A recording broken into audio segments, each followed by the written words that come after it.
Hello everyone, my name is Binay. Welcome to my channel Lifelore. Previously we discussed about blood clot cascade, that means hemostasis, and we also learned that there are two pathways, intrinsic and extrinsic pathways. Today we are going to discuss about a disease related to blood clot, and that disease is called hemophilia.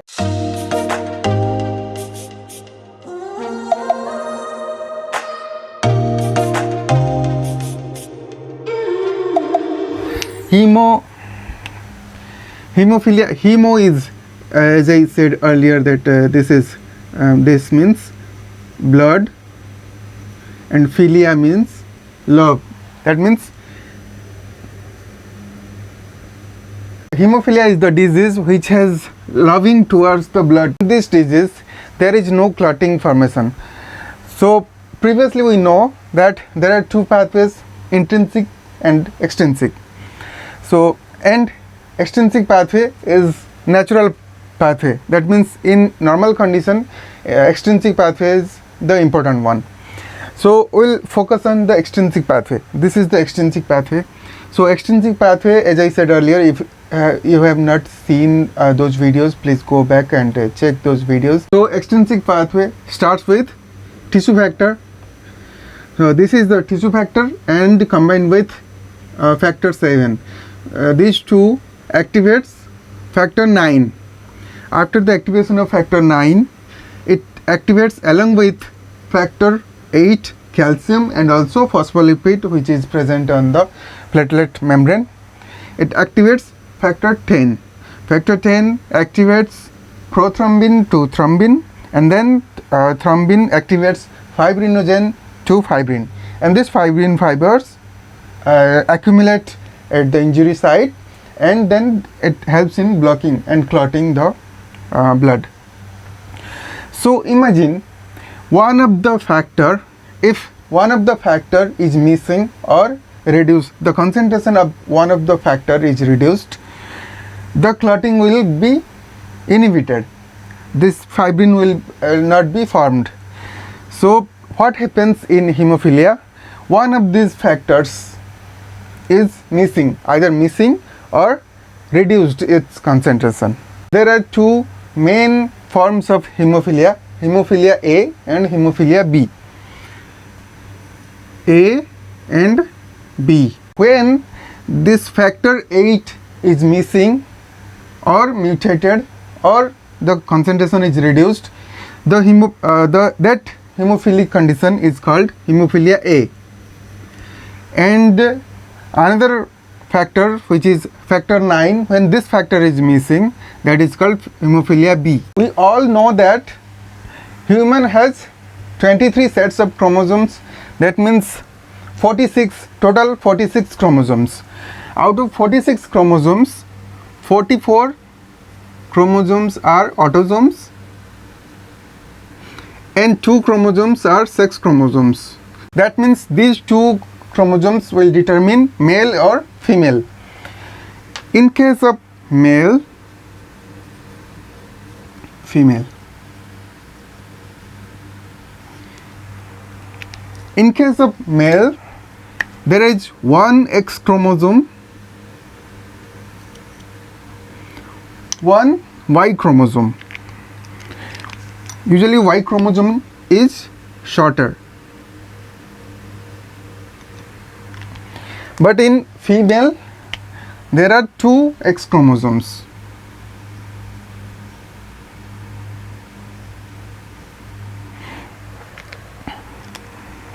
This is X, this is Y, this is X and X.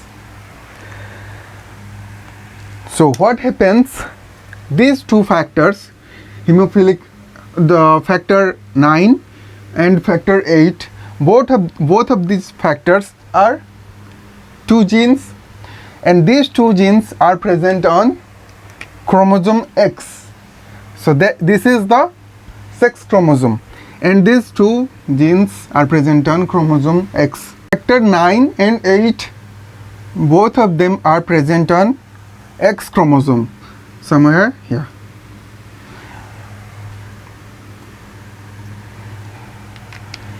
what happens, sometimes this gene has some mutation, that after the mutation this cannot produce normal X normal 9 or normal 8 factor. Because this cannot produce normal 9 or normal 8 factor, there will be deficiency of these two factors. Because of the deficiency, there will be no clotting formation. Because there are two X chromosomes in case of female, if one chromosome has mutation of either 9 or 8 factor, another chromosome is normal, will make the normal as black and the defect is as red. So this is the normal chromosome, which is normal X, normal 9 and normal 8 factors. So if one chromosome cannot produce normal factors, other chromosome is producing a normal factor.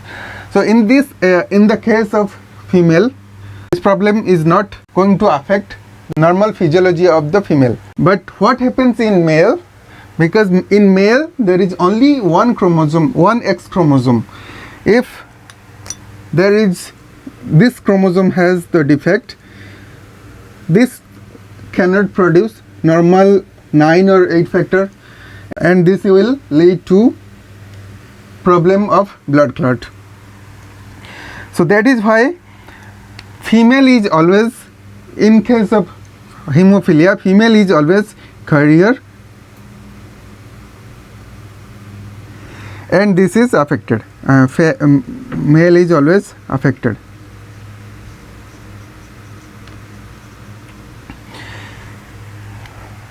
Hemophilic females are very rare in nature because both of the chromosomes has to be defect. This hemophilic factor is a recessive gene.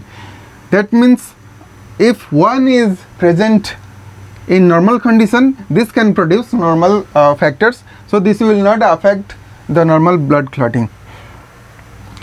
So if the condition of father and mother is like this, what happens to their children? Suppose this is the father and this is the mother. X chromosome is affected in father